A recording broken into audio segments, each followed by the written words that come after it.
Hello everyone, welcome to live study. Myself Abhishek Kumar going to start your next topic that is what makes India a federal country. ठीक है, तो आज हम लोग पढ़ेंगे India को कैसे बोला जा सकता है एक फेडरल कंट्री है. ठीक है, उसके बारे में पिछले टॉपिक में हम लोग पढ़े थे फीचर्स ऑफ फेडरलिज्म. फेडरलिज्म का क्या फीचर्स है, अब उसको प्रॉपरली इंडिया के एज एग्जाम्पल लिया गया है. इंडिया में कैसे फेडरलिज्म जो है वो कैसे बोल सकते हैं इंडिया जो है वो फेडरल कंट्री, उसके बारे में. तो जैसा कि आप लोग को पता है बेल्जियम और श्रीलंका के केस में बहुत ज़्यादा डाइवर्सिटी के कारण, कल्चर के कारण बहुत ज़्यादा प्रॉब्लम हुआ था. सिमिलरली इंडिया का भी ऐसा ही कुछ है. मीन्स इंडिया जो है इसमें बहुत से कल्चर के लोग, बहुत से डाइवर्सिटी के लोग, अलग अलग रिलीजन्स के लोग और रीजन में अलग अलग कल्चर के लोग जो है वो रहते हैं. तो किस तरह से जो है पूरा कंट्री को मैनेज किया जाना चाहिए और कैसे मैनेज किया गया है और अभी तक फेडरल कंट्री जो है वो बना हुआ है कैसे, उसको देखेंगे. तो सबसे पहले बेसिक बात जो है कि कंट्री जो हम लोग का था इंडिया, वो बहुत ही खूनखार तरीके से, बहुत ही मुश्किल से आज़ादी जो है, ब्लडी जो है, मतलब बहुत मुश्किल से आज़ादी जो है इंडिया को मिला था. ठीक है, तो उसके बाद क्या कॉन्स्टिट्यूशन जो है इम्प्लीमेंट किया जाना चाहिए, कौन सा तरीका अपनाना चाहिए हम लोग का कंट्री में, वो जो उस टाइम पे डिसीजन मेकर्स थे, मीन्स जो कॉन्स्टिट्यूशन राइटर्स थे, जो कॉन्स्टिट्यूशन बना रहे थे, फ्रेम जो कर रहे थे, वो बहुत सोच समझ करके इंडिया के कॉन्स्टिट्यूशन को बनाए थे. किस तरह से बनाए थे, क्या उसका फीचर्स था, उसके बारे में हम लोग को बेसिकली अभी समझना है. ठीक है, तो चलिए स्टार्ट करते हैं. सबसे पहली बात, constitution declared India as a union of states. ये तो बेसिक बात है कि इंडिया जो है वो ना कि बहुत से अलग अलग जो स्टेट्स हैं वो खुद आकर मिले हैं. बहुत से स्टेट्स और बहुत से कल्चर के लोग जो है रहने वाले थे, तो सबको खुद से बना करके, मीन होल्डिंग टुगेदर फेडरेशन जो है वो फॉलो किया गया. मीन सबको मिला करके अलग अलग रीजन्स के लोग, कल्चर्स को फॉलो करने वाले लोगों को मिलाया गया और अलग अलग स्टेट के प्रिंसली स्टेट्स तो जो थे उस टाइम पे, मतलब आज़ादी के पहले, उनको मिलाया गया और स्टेट जो है यूनियन बनाया गया स्टेट का. ठीक है, it did not use the word federation. Indian union is based on the principle of federalism. ये बेसिक बात है, ये तो आपको पता है कि इंडिया का जो प्रिंसिपल है कैसे वो फेडरलिज्म जो है वो प्रैक्टिस किया गया. इंडियन यूनियन जो है वो फेडरलिज्म प्रैक्टिस करता है. ठीक है, यहाँ तक आपको क्लियर होगा. अब क्या है, फीचर्स जो है बहुत ही इंपॉर्टेंट है, वो ध्यान से समझिएगा. एग्जाम में आपका क्वेश्चन भी आता है इससे. ठीक है, तो सबसे पहला फीचर है जैसा कि आपको पता है फीचर्स क्या था कि मोर देन 2 या 2 से ज़्यादा जो टायर्स होते हैं गवर्नमेंट के होते हैं. तो सिमिलरली इंडिया में भी 3 टायर्स हैं, 3 tyres of government, that is centre, state and local. 3 tyres होते हैं, एक सेंट्रल गवर्नमेंट, एक स्टेट गवर्नमेंट, एक लोकल गवर्नमेंट. पहले तो सेंटर और स्टेट जो है स्टार्टिंग में ही बन चुका था, मीन्स 1950 के आसपास में, मीन्स जब हम लोग का देश आज़ाद हुआ था उसके बाद ही. लेकिन लोकल जो गवर्नमेंट जो है वो 1990s के टाइम में बना था. ये आपको क्लियर होगा यहाँ तक. अब सेकेंड इसका जो फीचर्स है, मीन्स फेडरलिज्म जो है वो कैसे, क्या उसका फंक्शन है, उसको देखते हैं. Each tyres of government has its own jurisdiction specified in the constitution. अब हर एक टायर्स का, means centre, state and local जितने भी हैं, उनका अलग अलग का जितने भी सब्जेक्ट्स हैं उनको स्पेसिफाई किया गया है जुरिस्डिक्शन में कि किनका किसमें किन चीज़ों पे कौन से सब्जेक्ट्स पे पावर जो है वो दिया गया है, उसके बारे में. तो सबसे पहला है, इसको 4 पार्ट्स में डिवाइड किया गया. बेसिकली 3 है, बाद में जाकर के ये रेजिडुअरी सब्जेक्ट है वो बना था. सबसे पहला है आपका यूनियन लिस्ट. यूनियन लिस्ट के बारे में भी हम लोग अभी बात करेंगे. सेकेंड है आपका स्टेट लिस्ट, थर्ड है कंकरेंट लिस्ट एंड फोर्थ है आपका रेजिडुअरी लिस्ट. अब इन चारों के बारे में हम लोग को डिस्कस करना है. सबसे पहला यूनियन लिस्ट क्या बोलता है, ये इंडिया का फेडरलिज्म जो प्रैक्टिस किया गया उसी के बारे में है. तो यूनियन लिस्ट पहला क्या बोलता है, include subject of national importance. Union list में उन सभी सब्जेक्ट को रखा जाता है जो स्टेट्स को, मीन्स ओवरऑल जो कंट्री है, overall India as a normal में स्टेट्स भी बोला जाता है कंट्री के बेसिस पे, लेकिन इंडिया जो कंट्री है उसमें जो पूरा कंट्री को इफेक्ट जिससे पड़ता है, मीन्स उसका जिसका इन्फ्लुएंस पूरा कंट्री पे पड़ता है, वो सारे डिसीजंस जो है वो किनके द्वारा लिया जाता है, नेशनल वो union list means central government के द्वारा लिया जाता है. ठीक है, ये आपको क्लियर होगा. जैसे कुछ एग्जाम्पल्स है, जैसे डिफेंस के क्षेत्र में अगर कुछ भी डिसीजन लेना हो तो सेंट्रल गवर्नमेंट लेगी. फॉरेन अफेयर्स को लेकर के, मीन्स इंटरनेशनल रिलेशन, कुछ भी ट्रेड एग्रीमेंट या कुछ भी अगर ऐसा होता हो अगर इंटरनेशनल, तो उस केस में यूनियन लिस्ट के अंडर में आता है और सेंट्रल गवर्नमेंट इस पे वर्क करती है। करेंसी को लेकर के मीन्स पूरा ऑल ओवर कंट्री, पूरा हर एक स्टेट में एक ही करेंसी चलेगी, और बैंकिंग के टर्म्स में या जो भी है, जो भी चेंजेस लाना हो या रूल्स एंड रेगुलेशन बनाना हो तो यूनियन लिस्ट के अंडर में ही आता है और सेंट्रल गवर्नमेंट इस पर वर्क करती है। कम्युनिकेशन के क्षेत्र में ये आपको क्लियर होगा। नेक्स्ट पॉइंट इसी का है, union government can alone make laws. ठीक है, तो इसमें यूनियन लिस्ट में सेंट्रल गवर्नमेंट जो है अकेला जो है रूल्स एंड रेगुलेशन जो है वो बना सकती है। इसमें किसी का भी स्टेट लिस्ट या कंकरेंट स्टेट लिस्ट का मीन्स स्टेट जो है उनसे किसी भी तरह का डिसीजन या कुछ भी नहीं लेना पड़ता है। ठीक है, ये खुद से अकेले अपना जो रूल्स एंड रेगुलेशन है वो बनाया जा सकता है इनके द्वारा। क्लियर है आप यहाँ तक? सेकेंड है आपका स्टेट लिस्ट, बहुत ध्यान से समझिएगा। Contains subject of state and local importance, means जो भी लोकली मीन्स एक स्टेट के लिए स्पेसिफाइड कल्चर को फॉलो करते हैं या एक स्टेट के लिए जो रूल्स एंड रेगुलेशन चलता है उनमें ये इम्प्लीमेंट होता है। ठीक है, ओवरऑल स्टेट्स के लिए। ठीक है, एग्जाम्पल है जैसे police, trade, commerce, agriculture and irrigation. Means police, अगर एक स्टेट को अपना जो भी सेना वगैरह रखना है मीन्स अपने स्टेट को देखने के लिए, तो पुलिस अपने हिसाब से उसका भर्ती जो है बना सकते हैं, वो अपना स्टेट में इंप्लीमेंट कर सकते हैं। रूल्स एंड रेगुलेशन चेंजेस लाना हो तो कर सकते हैं। क्लियर है? सेकेंड है ट्रेड को लेकर के, एक स्टेट से दूसरे स्टेट में ट्रेड होता है या स्टेट के अंदर में ट्रेड होता है तो उसमें टैक्सेस वगैरह क्या है, रूल्स एंड रेगुलेशन चेंज करना हो तो उस केस में स्टेट जो है वो कर सकती है। कॉमर्स, एग्रीकल्चर, इरिगेशन, ये सारा सब्जेक्ट और भी बहुत से हैं लेकिन बेसिक एग्जाम्पल जो है वो दिया गया आपको। ठीक है, नेक्स्ट है state government alone can make laws.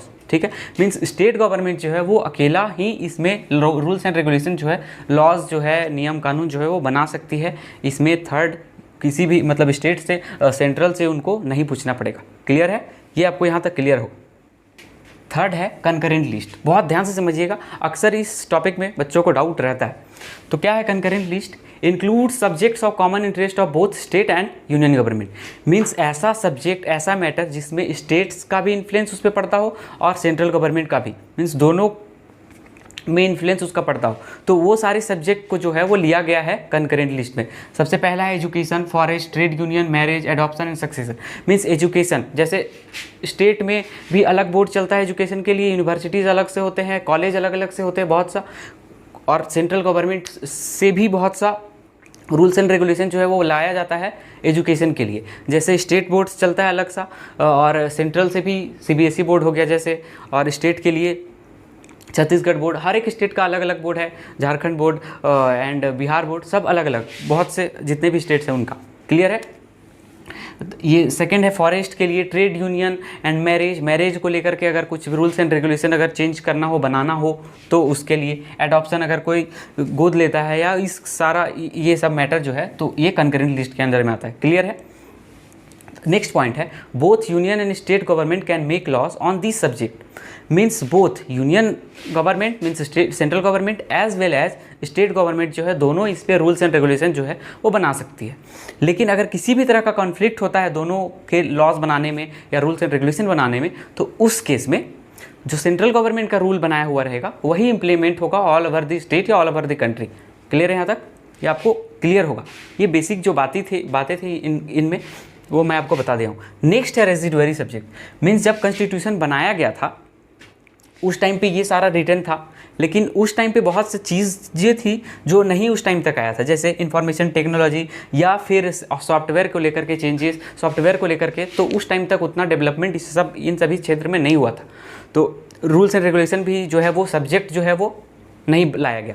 तो फर्दर जब ये आ गया बाद में तो इसको एज अ रेजिडुअरी लिस्ट में डाला गया, और इसमें जो है central government means central government जो है वही इसमें लॉज बना सकती है, कुछ चेंजेस लाना हो तो बना सकती है। हाल ही में कुछ चेंजेस भी हुआ है आईटी सेक्टर को लेकर के, तो एक नॉर्मल सी बात है, लेकिन इसमें सेंट्रल गवर्नमेंट जो है वो जितने भी चेंजेस हैं कुछ भी अगर करना हो तो वो कर सकते हैं।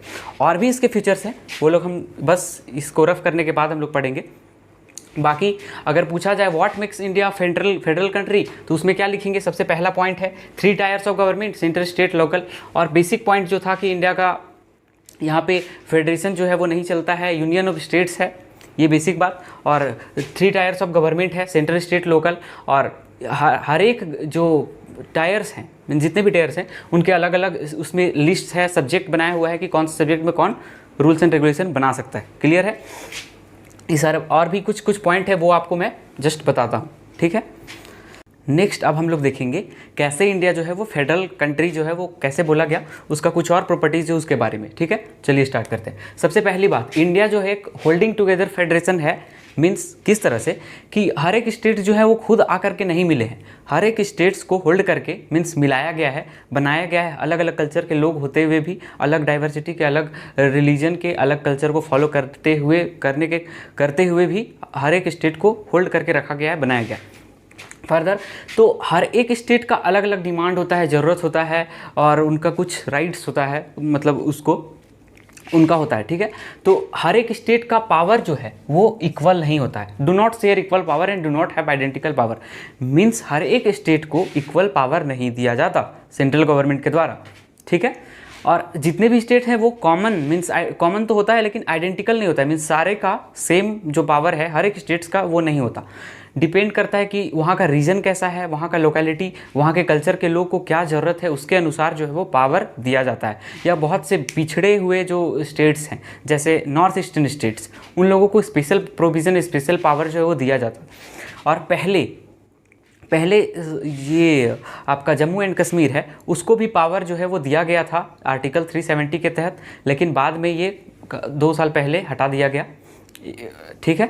तो पावर जो है वहाँ से हटा दिया गया। उसमें स्पेशल प्रोविज़न में वहाँ के लोगों को बहुत सा एक्स्ट्रा बेनिफिट जो है वो मीन्स सेंट्रल का जो है रूल एंड रेगुलेशन वहाँ नहीं चलता था, और जो स्टेट जो चाहती थी मीन्स बहुत सा पावर जो था और भी अदर स्टेट्स के कंपैरिजन में वहाँ के लोगों को ज़्यादा मिलता था, ठीक है। तो वो फिलहाल के लिए हटा दिया गया है, यूनियन टेरिटरी फिलहाल में बना दिया गया। ये और भी बहुत से पिछड़े जो स्टेट्स हैं उनको स्पेशल प्रोविज़न जो है वो दिया गया है, स्पेशल पावर। जैसे नॉर्थ ईस्टर्न स्टेट्स हैं, असम, नागालैंड, मिजोरम, ये सारा आपका, ठीक है। ये था some states enjoy special status, north eastern state. Clear होगा आपको। नेक्स्ट है some units of the Indian union which enjoy very little power.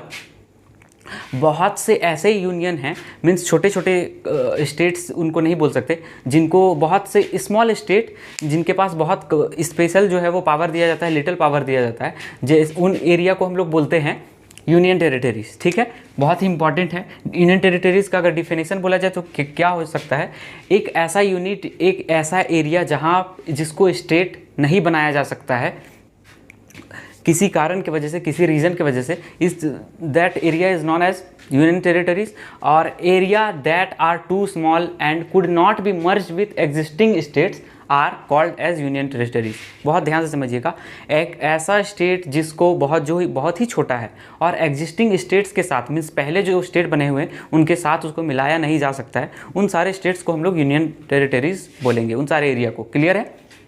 जैसे चंडीगढ़, लक्षद्वीप, ये सारा है। और जैसे आपका दिल्ली है, दिल्ली को और भी बाकी स्टेट्स में नहीं मिलाया जा सकता वहाँ के कल्चर के कारण, और बहुत से रीज़न हो सकते हैं। जैसे लक्षद्वीप है, उसको अंडमान एंड निकोबार में नहीं मिलाया जा सकता, बहुत से बीच में समुद्र आ जाती है, और भी बहुत से रीज़न हो सकती है, ठीक है। और बाकी जो उसके साथ में स्टेट्स है उसके साथ में भी कल्चर मैच नहीं करता है उसके कारण, या लैंग्वेज नहीं है, या कोई भी रीज़न है इसके कारण अगर नहीं है तो वो एक पहले वाला स्टेट्स के साथ नहीं मिलाया जा सकता है। क्लियर है यहाँ तक आपको? यूनियन टेरिटरीज आपको क्लियर, यूनियन टेरिटरी जो है वो भी आपको क्लियर होगा। नेक्स्ट है आपका sharing of power between union and state is the basic structure of constitution and it can not make changes in power sharing arrangement. Means sharing of power जो है, मीन्स हर एक स्टेट्स को, हर एक local government को power जो share किया गया है उसको ईजिली चेंज नहीं किया जा सकता। मीन्स जब चाहे तब सेंट्रल गवर्नमेंट या यूनियन गवर्नमेंट जो है वो जब मन तब चेंज नहीं कर सकती। मतलब रातों रात अगर मन किया कि चेंजेस ले आते हैं किसी भी चीज़ में, या पावर उनका छीन लिया जाए, ऐसा नहीं हो सकता है। उसके लिए स्पेशल बिल पास होता है, उसके बाद होता है। मीन्स इजली जो बेसिक स्ट्रक्चर है कॉन्स्टिट्यूशन का उसको चेंज नहीं किया जा सकता। ये आपको क्लियर होगा, ठीक है। अब अगर चेंजेस अगर इस केस में अगर करना भी हो, चेंजेस अगर करना हो तो फर्स्ट जो है लॉ होता है पास पार्लियामेंट से, जो दोनों हाउसेस में, means that is Lok Sabha as well as Rajya Sabha. Lok Sabha और राज्यसभा जितने भी वहाँ पे मेंबर हैं 543 अप्रॉक्स, उसमें से 2/3 मेजोरिटी जो है वो एग्री करने चाहिए कि इस लॉज को, ये रूल्स को चेंज किया जाए पार्टिकुलर स्टेट के लिए, उसका पावर को चेंज किया जाए या पावर को हटाया जाए। ये सारी जैसे 370 पावर 370 आर्टिकल जो special status Jammu and Kashmir को दिया गया था वो हटाया गया। तो ईजिली नहीं किया जा सकता। जितने भी पार्लियामेंट के मेंबर्स हैं, Lok Sabha as well as Rajya Sabha, दोनों के मेंबर का 2/3 मेजोरिटी जो है वो अप्रूव करेंगे उसको, तभी हो सकता है। सेकेंड तब भी नहीं होगा। मीन सेकेंड एक और है कि ratified by legislature of at least half of the total states. Means overall जितने भी स्टेट्स हैं उनमें से हाफ से भी ज़्यादा, मीन्स एटलीस्ट हाफ जो है वो अप्रूव करेंगे, तभी उन लॉज को इम्प्लीमेंट किया जा सकता है। वहाँ के पावर को, शेयरिंग को अगर किया गया है, उसको अगर कुछ भी चेंजेस उसमें लाना हो, हटाना हो या कुछ ऐड करना हो तो किया जा सकता है, जब पूरा स्टेट जो है अप्रूव करेगी तभी। यहाँ तक आपको क्लियर होगा? बहुत ध्यान से समझिएगा। ये बेसिक पॉइंट्स जो था वो सारा कैसे हम लोग इंडिया को फेडरल कंट्री के बोल सकते हैं, उसमें ये सारा डिफिनेशन आ जाएगा, ये सारा। ठीक है। नेक्स्ट है आपका judiciary plays an important role. अगर इन दोनों के बाद अगर रूल्स एंड रेगुलेशन बनाया गया, अगर प्रॉपर तरीके से अगर कुछ नहीं हो पाया, मीन्स डिस्प्यूट हो गया दोनों के बीच में अगर लॉज बनाने में, तो उस केस में जुडिशरी जो है, means supreme court as well as high court जो डिसीजन लेगी, सुप्रीम कोर्ट बेसिकली जो डिसीजन लेगी वही जो है रूल्स एंड लॉज जो है वो इम्प्लीमेंट होगा उस स्टेट में, वहाँ पे। क्लियर है? अगर डिस्प्यूट होता है तो जुडिशरी उसको हैंडल करेगी, ये आपको क्लियर होगा। ये बहुत ही इंपॉर्टेंट पॉइंट है, बहुत ये एग्जाम में आप लिख भी सकते हैं। नेक्स्ट है आपका union and state government have power to raise resources by levying taxes. Means ये तो पावर शेयरिंग का एक मीन्स फेडरलिज्म का पावर जो है वो दिया गया था कि जितने भी यूनियन हैं और means state, central government as well as state government, हर एक के पास पावर है कि वो अपना लेजिस्लेशन चलाने के लिए, मीन्स पूरा सिस्टम को चलाने के लिए, एडमिनिस्ट्रेशन को चलाने के लिए जो टैक्सेस है वो अपने अकॉर्डिंग ज़रूरत के अनुसार ले सकती है। उसके लिए उनको किसी भी तरह का रोक नहीं है सेंट्रल गवर्नमेंट से। और सेंट्रल गवर्नमेंट जो है वो भी खुद टैक्सेस वगैरह वो अपने अनुसार ले सकती है, इसके लिए किसी भी तरह का दिक्कत नहीं है।